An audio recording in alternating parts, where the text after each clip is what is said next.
एक बहुत ही ज़्यादा खूबसूरत सा दिन, जिसमें हमें वही गार्डन दिखाया जाता है जहाँ पर एरिका काम करती है। अब कई महीने गुजर चुके हैं। एरिका पौधों की देखभाल कर रही होती है। अचानक से उसको यूँ फील होता है जैसे कि कोई चंद कदम उसकी तरफ बढ़ रहा है और उसका नाम लेता है। एरिका मुड़कर देखती है। अचानक से उसे उसके सामने उसकी मदर नज़र आती है, जो कि उसे कह रही होती है कि एरिका, अब तक तुमने उसको नहीं मारा है। एरिका उसे बुलाती है कि मदर। उसकी मदर जल्दी से उसकी तरफ आती है और उसका मुँह पकड़ते हुए कहती है कि जल्दी करो, अगर तुमने ऐसा नहीं किया, उस इंसान को तुमने नहीं मारा। और ये कहते हुए उसके हाथ उसकी गर्दन की तरफ चले जाते हैं और वो उसकी गर्दन को ज़ोर से दबाना शुरू कर देती है और कह रही होती है साथ, अगर तुम ऐसा नहीं करोगे तो तुम भी हमारी तरह मारी जाओगी, वो तुम्हें भी मार देगा। और वो उसके ऊपर बैठकर उसका गला ज़ोर-ज़ोर से दबाना शुरू कर देती है। एरिका अपनी मदर को रोक रही होती है कि रुको मदर प्लीज़। अचानक से वो अपनी हैलुसिनेशन से बाहर आ जाती है और अपना सर पकड़ते हुए कहती है कि नहीं, फिर से नहीं। लगता है कि आजकल मैं अपनी मदर के बारे में कुछ ज़्यादा ही ख्वाब देखना शुरू कर रही हूँ, या यूँ कह सकते हैं कि हैलुसिनेशन ज़्यादा ही आने लग गई हैं उसे उसकी मदर के। एरिका कहती है कि देखकर यूँ लगता है कि जैसे मेरी मदर इम्पेशेंट है मुझसे कि मैं जल्द से जल्द उनसे रिवेंज लूँ। फिर वो घास को स्क्रैच करते हुए कहती है कि अगर मैं इस तरह करती हूँ, मैं उनको मारने की कोशिश करूँ, लेकिन मैं ये नहीं कर पाती, मैं कभी भी अपना एक कदम आगे की तरफ नहीं बढ़ा पाती। और यूँ कहते हुए वो नीचे ज़मीन की तरफ देख रही होती है। फिर उसकी नज़र आसमान की तरफ जाती है जहाँ पर बहुत सारे खूबसूरत से बर्ड आसमान में घूम रहे होते हैं। वो ऊपर देखती है और जो कि बहुत खूबसूरत होते हैं। उनमें से एक के पाँव में एक लेटर बंधा हुआ होता है, जो कि एरिका के पास आता है वो कबूतर और कहता है कि तुम फिर से आ गए। वो एरिका के कंधे पे बैठ जाता है आकर और एरिका उसको थैंक यू कहकर उसे बोसा देने लगती है। वो भी उसे बहुत ही ज़्यादा अपना प्यार जताता है। एरिका उस कबूतर को एक तकिए पर लिटा देती है और उसे वहाँ पर आराम करने के लिए छोड़ देती है और उसके पाँव में बंधा हुआ वो लेटर उठाती है और उसको पढ़ना शुरू कर देती है। और उस लेटर के ऊपर एक और राहुल की पोएम लिखी हुई होती है, जिस पोएम को पढ़कर वो बहुत ही ज़्यादा खुश होती है और कहती है कि मैं बहुत खुश हूँ कि वो बिल्कुल ठीक है। इसके बाद थोड़ा सा बात कि स्प्रिंग के एंड में राहुल अचानक से डिसअपीयर हो गया था इन फायर प्लेस से और वो बहुत ही ज़्यादा परेशान थी कि वो दोबारा से किसी जंग के ऊपर चला गया है। लेकिन उसके कुछ अर्से बाद वो ये वर्ड आने लगा और इसके पास एक लेटर होता था, जो कि मेरे पास हर कुछ दिनों में आता था, एक राहुल का लेटर लेकर। और उन लेटर की स्टार्टिंग में तो यूँ लिखा होता था कि उसने कहा था कि उसे ये ऑर्डर मिला है कि वो पैलेस से कुछ अर्से तक दूर रहे और वहाँ पर कुछ काम करे। जैसे कि उस लेटर में लिखा था कि सर्वे, तो उसके जहन में यूँ आने लगता है कि जैसे कि राहुल कोई खजांची है और वो खदानों में काम करता है और वो उनका लीडर है, जो कि अपने जूनियर को ऑर्डर दे रहा होता है कि इधर चलो उधर चलो। उसके बाद मैंने एक लेटर उस बर्ड के पाँव में बांध दिया। फिर उसके बाद उसकी तरफ से रिटर्न में एक लेटर आया और हमारा लेटर एक्सचेंज का सिलसिला शुरू हो गया। वो जब भी उसके लेटर को देखती थी उसका दिल हमेशा से रोशन हो जाता था और उसका सारा दिन एक बहुत ही ज़्यादा ब्राइटनेस से गुजरता था। और वो उस लेटर को पढ़ते हुए कहती है कि फ्लोनिका में कोई भी लोटस फ्लावर का लेक नहीं मौजूद थे, लेकिन मैं इस बात पर श्योर हूँ कि वो बहुत ही ज़्यादा खूबसूरत दिखता होगा। इसके बाद वो जाती है अपने डेस्क पे और एक एक्सचेंज के तौर पर एक लेटर लिखती है और उसमें लिखती है कि बहुत बहुत शुक्रिया कि तुमने मुझे अपने ट्रैवल्स के बारे में बताया, तो प्लीज़ वहाँ से हेल्थी और सेफली वापस आना। इसके बाद वो उस कबूतर के पाँव में वो लेटर बांधकर उसे वहाँ से रवाना कर देती है और आसमान की तरफ देखते हुए कहती है कि आज बहुत ही ज़्यादा लेट हो चुका है, और उसी रात की तारीखी में उस कबूतर को वहाँ से रवाना कर देती है और प्रे करना शुरू कर देती है कि प्लीज़ रो, वहाँ से सेफली वापस आना। इतने में उसे पीछे से कुछ कदम चलने की आवाज़ आती है और उसे खुद एरिका बुलाता है। जैसे कि वो पीछे देखती है तो पीछे मिस ओल्गा, जो कि आवाज़ की बड़ी, वो खड़ी थी एक लेडी के साथ और उससे कुछ देर बात करने के बारे में बोलती है। उसके साथ एक पिंक हेयर वाली लड़की भी मौजूद होती है। एरिका वहाँ उनके इस बात पर एग्री होते हुए कहती है कि ऑफ कोर्स मिस ओल्गा, हम बात कर सकते हैं। इसके बाद वो अंदर आ जाते हैं और उन्हें वो चाय सर्व करती है। वो लड़की जो कि मिस ओल्गा के साथ आई थी, वो कुछ ज़्यादा निराश सी लग रही थी एरिका से। ऐसे लगता था जैसे कि वो उसको कुछ ज़्यादा पसंद नहीं करती है। एरिका उस लड़की को देखकर समझ जाती है कि ये लड़की पैराडाइज प्लेस से आई है, क्योंकि उसके कलर की यूनिफॉर्म जो पहन रखी थी वो पैराडाइज प्लेस में ही पहनी जाती थी। और वो अपने मन ही मन सोच रही होती है, ये बहुत ही ज़्यादा अनयूजुअल है कि मिस ओल्गा किसी को अपने साथ एम्पायर प्लेस में लेके आए। मिस ओल्गा उस चाय की तारीफ करती है, जिस पर एरिका भी कहती है कि थैंक यू, आपको पसंद आई है, मेरी खुशकिस्मती है। और फिर वो बात को चेंज करते हुए कहती है कि अब तक सिर्फ डिलीशियस चाय तो पैराडाइज प्लेस में ही सर्व की जाती थी। उसकी बात सुनकर एरिका बिल्कुल खामोश हो जाती है और बहुत ही ज़्यादा गुस्से में नीचे की तरफ देखने लगती है और अपने मन ही मन कहती है कि मैं वहाँ पर जाना चाहती हूँ, मैं वहाँ पर देखना चाहती हूँ। लेकिन फिर उसे चार्ली की बात याद आ जाती है, जिसने उसे मना किया था। उसे बहुत ही ज़्यादा गुस्सा आ रहा होता है। इतने में मिस ओल्गा उसकी तरफ एक जॉब की ऑफ़र रखती है और उसे बताती है कि पैराडाइज प्लेस में आजकल बहुत ज़्यादा बुखार हर किसी को होना शुरू हो गया है, जिसे कोई भी केयर क्योर नहीं कर पा रहा है। उसकी इस बात पर एरिका बहुत ही ज़्यादा शॉक हो जाती है और उसकी तरफ देखने लगती है। मिस ओल्गा अपनी बात कंटिन्यू करते हुए कह रही होती है कि बहुत ज़्यादा नाइट्स इस तरह की बीमारी में मुलविस हो चुके हैं। ज़्यादातर नाइट्स को इस तरह की बीमारी हो रही है और दिन ब दिन उनकी मौतें होती चली जा रही हैं। और अगर मौतों का इसी तरह सिलसिला चलता रहा तो एक दिन पैराडाइज प्लेस बिल्कुल ही खाली हो जाएगा नाइट से। तो हमें इसको जल्द से जल्द कोई भी कोशिश उठाकर इसको ख़त्म करना होगा। और फिर वो अपना चश्मा सीधा करते हुए कहती है, तो मिस एरिका, तो मैं चाहती हूँ कि आप वहाँ पर जाएं और अपने तजुर्बे से उन सारे मरीजों को चेक करें। एरिका थोड़ी सी घबराती हुई अपने क्लोथ्स को पकड़ते हुए उन्हें बताती है कि लेकिन मुझे अब तक इस बात की परमिशन नहीं दी गई है कि मैं पैराडाइज प्लेस जा सकूँ। मिस ओल्गा कहती है कि बस किस्मती से नहीं, लेकिन हमारे पास इतना फालतू टाइम नहीं है कि हम इस तरह की बातों में यहाँ पर ज़ाया करें। तो इस वजह से मैं इसको यहाँ पर लेके आई हूँ। ये रोज़ है, जो कि पैराडाइज प्लेस की एक मेट है, और आज के बाद तुम और रोज़ एक दूसरे से अपनी जगह एक्सचेंज करोगे। उसकी इस बात पर एरिका घबराती हुई बहुत ज़्यादा शौक में उसकी तरफ देखना शुरू कर देती है। इसके बाद सीन शिफ्ट होता है। रोज़ ने और एरिका ने एक दूसरे से जगह एक्सचेंज कर ली थी, और मिस ओल्गा एरिका को एम्पायर प्लेस से दूर ले जाती है और पैराडाइज प्लेस में ले आती है। वो कुछ गार्ड्स को मिस रोज़ के नाम पर एरिका को इंट्रोड्यूस करवाती है।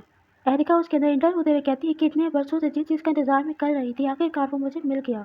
अब आखिरकार मैं ढूंढ सकती हूँ उसको। दूसरी तरफ सीन शिफ्ट होता है और हमें रोज़ दिखाई जाती है, जो कि एरिका बनकर वहाँ पर काम कर रही थी, और वो सफाई करते हुए एक डेस्क पर पेपर पड़ा हुआ देखती है, जो कि राहुल की तरफ से उसे मिला था। वो उस पेपर को देखकर खुश हुए जा रही होती है और एक डरावनी सी हंसी हंसती है। इसके बाद हमें जंगल सीन दिखाए जाते हैं जहाँ पर काफ़ी सारे खेमे लगे हुए थे और उन खेमों के अंदर कुछ नाइट्स सो रहे थे। बहुत खूबसूरत सा येलो कलर का चांद निकला हुआ था, जिसे दूर से राहुल देख रहा था और उसे देखते हुए उसको बहुत ज़्यादा खुश हो रहा था कि अचानक से उसे एरिका का लेटर रिसीव होता है, जो कि एक कबूतर लेके आया था। वो उस कबूतर को देखकर बहुत खुश होता है और वो उसे अपने कंधे पे बिठा लेता है और उसका लेटर निकाल के पढ़ना शुरू कर देता है, जिसमें लिखा हुआ था कि डियर राहुल, तुम्हारा बहुत बहुत शुक्रिया कि तुमने मुझे अपने ट्रेवल्स के बारे में बता दिया। मैं बहुत ही ज़्यादा एक्साइटेड था जब मैंने तुम्हारा ये लेटर पढ़ा, और मैं उम्मीद करती हूँ कि तुम सेफली घर वापस आ सको। वो ये लेटर पढ़ के बहुत ही ज़्यादा खुश हो जाता है और वो चाहता है कि वो जल्द से जल्द अपने घर वापस जा सके और उससे दोबारा से बात कर सके। उसका लेटर पढ़ के उसका दिल बाग बाग हो जाता है। इसके बाद सीन शिफ्ट होता है और हमें ले जाया जाता है पैराडाइज पैलेस, जहाँ पर एरिका अपना भेस बदल कर घूम रही होती है। वो अलग अलग जगह पर जाती है। इसके बाद वो एक रूम को देखती है, जिसके बारे में मिस ओल्गा, जो कि हाउसकीपर थी, उसने कहा था कि इस रूम के अंदर तुम रहोगी जब तक तुम्हें इलनेस के सोर्सेज को पता नहीं चल जाता, और तुम बगैर इन्फॉर्म किए इस जगह को छोड़कर नहीं जा सकती। वो उस जगह से निकलकर आहिस्ता आहिस्ता देख ताका झाकी करते हुए वहां पर वापस जाने लगती है, क्योंकि वो उस जगह से निकलकर कहीं गई थी। हालांकि वो उसी कैप्टन को ढूंढने गई थी जिसने उसकी मदर को मारा था। वो उस रूम में वापस आ जाती है, जहाँ पर लोगों की दुआएं सुनाई दे रही थी, जो कि दर्द में करा रहे थे। कोई कह रहा था कि बहुत ज़्यादा दर्द हो रहा है, कोई किसी को कुछ, किसी को कुछ। वो उसको देखकर बहुत ही ज़्यादा घबरा जाती है और वो इन सब के सिचुएशन देखकर समझ जाती है कि ये मेरी पहुंच से बहुत ज़्यादा बाहर है। जितनी मैंने सोची थी इनकी सिचुएशन उससे कई गुना ज़्यादा ख़राब है। उसने काफ़ी ज़्यादा किस्म की मुख्तलिफ दवाइयाँ उनके ऊपर अप्लाई की थी, ताकि वो सोल्जर जल्द से जल्द ठीक हो सके, और वो उनकी बहुत ही ज़्यादा केयर कर रही थी। टाइम इतनी जल्दी जा रहा था और उसे अब तक इलनेस का कोई भी सोर्स नहीं मिला था। वो अपनी पूरी कोशिश कर रही थी कि वो उन सोल्जर्स को, वो नर्स को ठीक कर सके। उसके लिए वो बहुत ही ज़्यादा मेहनत कर रही थी, किसी को पट्टियाँ बाँधना, किसी को पानी दवाई पिलाना, और बहुत सारे नाइट उसे इस तरह अपने लिए मेहनत करते थे, उसे थैंक यू भी करते हैं, जिस पर वो ऑफ कोर्स कहकर बाकी दूसरों की हेल्प करने चली जाती है। इसके बाद वो वहाँ से निकल आती है बाहर।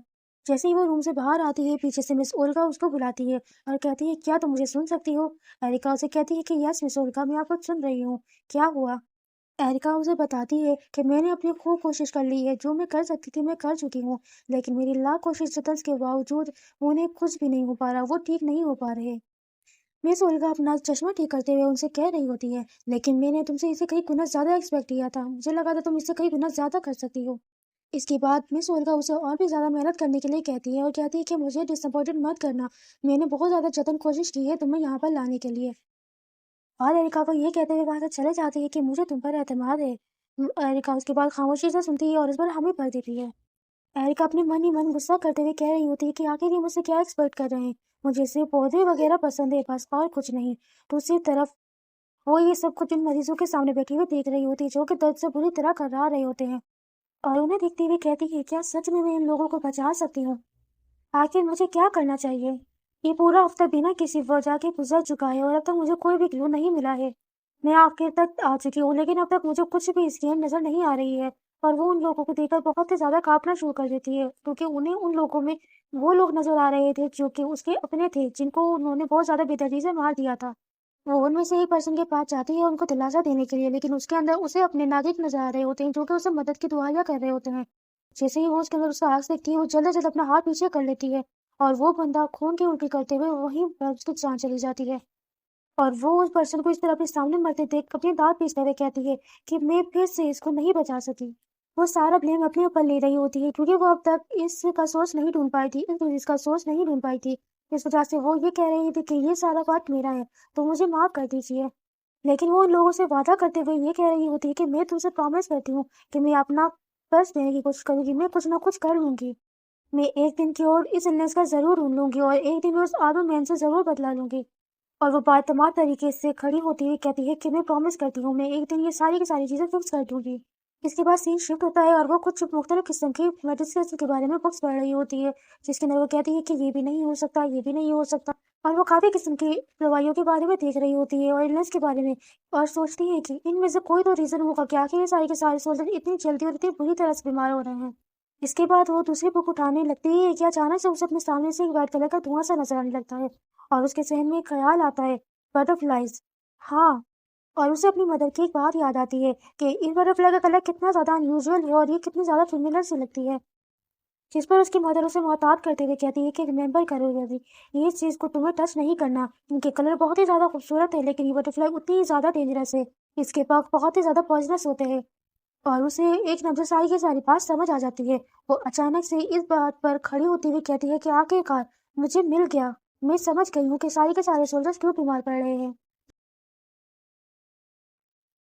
1 महीने बाद मरीजों की तादाद दिन-ब-दिन कम होती चली जा रही थी और अब तादाद इतनी कम हो चुकी थी कि अब सिर्फ मरीज 2 या 3 ही बचे थे।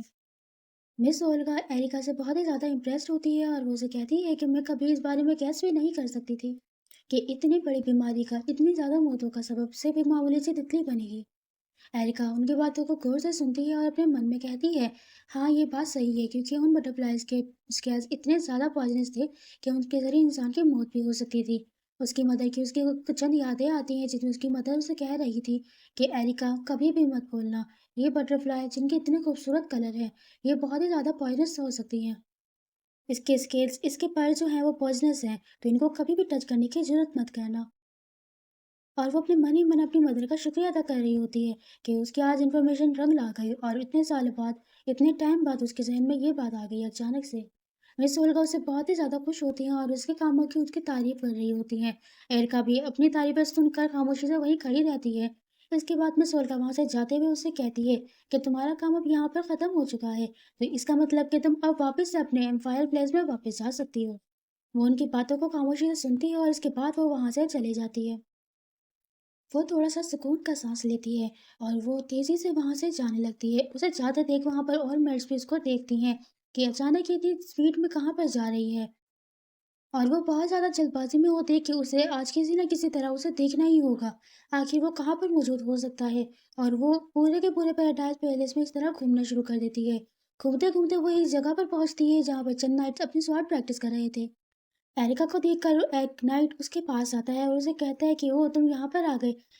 ये वो नाइट था जिसकी एरिका ने बीमारी में उसकी काफ़ी ज़्यादा केयर करी थी और उसकी वजह से उसकी जान बच गई थी। वो उसको बहुत ज़्यादा शुक्रिया अदा कर रहा होता है, जिस पर एरिका भी उसे खुश होकर कहती है कि मैं बहुत ज़्यादा खुश हूँ कि तुम बिल्कुल ठीक हो। वो उसे अपनी मदद के लिए ऑफ़र करता है और कहता है कि कुछ ऐसा है जो मैं तुम्हारे लिए कर सकता हूँ क्योंकि तुमने मेरी जान बचाई है, तो तुम जिस तरह भी कहे मैं कर सकता हूँ। एरिका पहले तो उसकी बात पर थोड़ी देर खामोश रहती है और नर्वस हो जाती है, लेकिन फिर वो उसकी तरफ देखते हुए उसे कहती है। वो पहले इधर-उधर नेट्स को देखती है जो कि स्वॉट प्रैक्टिस कर रहे थे, और वो अचानक से उससे पूछती है, क्या तुम मुझे बता सकते हो कि कैप्टन इनमें से कौन है? उस नाइट को उसकी बात पहले तो समझ नहीं आती और उस पे वो कहता है कि हाँ, मैं तुम्हारी मदद कर सकता हूँ, लेकिन तुम क्या जानने की कोशिश कर रही हो? एरिका उसको अपनी बात एक्सप्लेन करते हुए कहती है कि सारे के सारे नर्स यहाँ पर जमा होते हैं स्वॉट प्रैक्टिस के लिए और वो यहाँ पर ट्रेनिंग करने के लिए रोज़ाना आते हैं। हालाँकि कैप्टन भी आता होगा। वो नाइट उसे बताता है कि मैं अब तक श्योर नहीं हूँ कि इनमें से कैप्टन कौन है। एरिका उसकी बात पर थोड़ा-सा हैरान हो जाती है।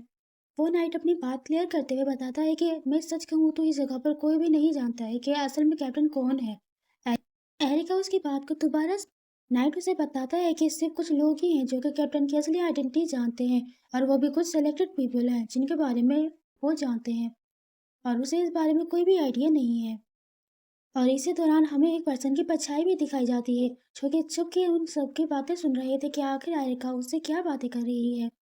इसके बाद एरिका वहां से चली जाती है और उसने काफी सारे नाइट से ट्रू आइडेंटिटी के बारे में, कैप्टन के बारे में पूछा था कि आखिर वो कौन है, लेकिन किसी को भी उसके बारे में बिल्कुल भी इन्फॉर्मेशन मौजूद नहीं थी।